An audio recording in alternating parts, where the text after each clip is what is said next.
paxta maydonlarida kuzgi tunlam lichinkalari jiddiy zarar bermoqda. Kamida bo'lmasam 4-5 tagacha ko'chatni yeb zarar beradi. İlk davrda mana bo'g'in qismidan ildizdan yuqori bo'g'in qismini yeb ketadi. Sababi aynan bu qismda juda ko'p ozuqa moddalar, vitaminlar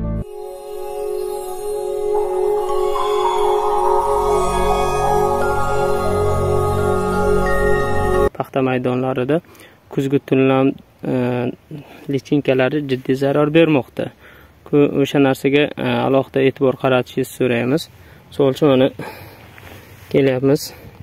Ko'rib turganingizdek paxta nimasi. Mana qarang. Ustki qismini kesib ketgan.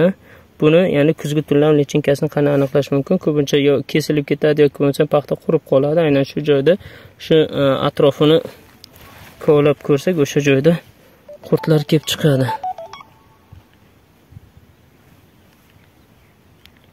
Mana kuzgi tunlam bo'ladi. Buni asosan birinchi, ikkinchi avlodi lichinkalari paxta maysalariga zarar beradi. Ana ko'rib turganingizdek.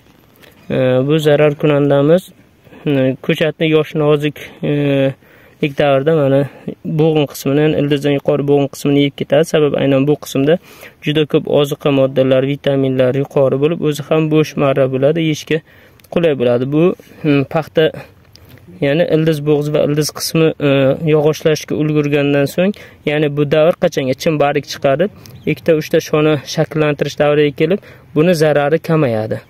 O'shanda ham zarar beradi, qisman ma'lum bir qismini yeyishi mumkin, lekin unda iqtisodiy zararligi ortib ketmaydi. Lekin hozirgi yosh paxtalarda shu holat kuzatiladi. Shuning uchun bunday qurtlarga alohida e'tibor qaratishni so'raymiz.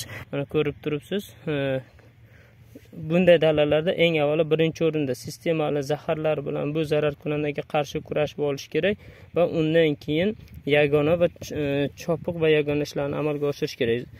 Chunki aynan bu zarar kunanda mana ko'rib turganingizdek anchagina iqtisodiy zarari yuqori bo'ladi. 1 metr kvadratda bitta ikkita bo'ladigan bo'lsa, bu o'rtacha bir kecha kunduzda 1-2 tadan ortiq ko'chatlarni kamida bo'lmasam 4-5 tagacha ko'chatni yeb zarar beradi.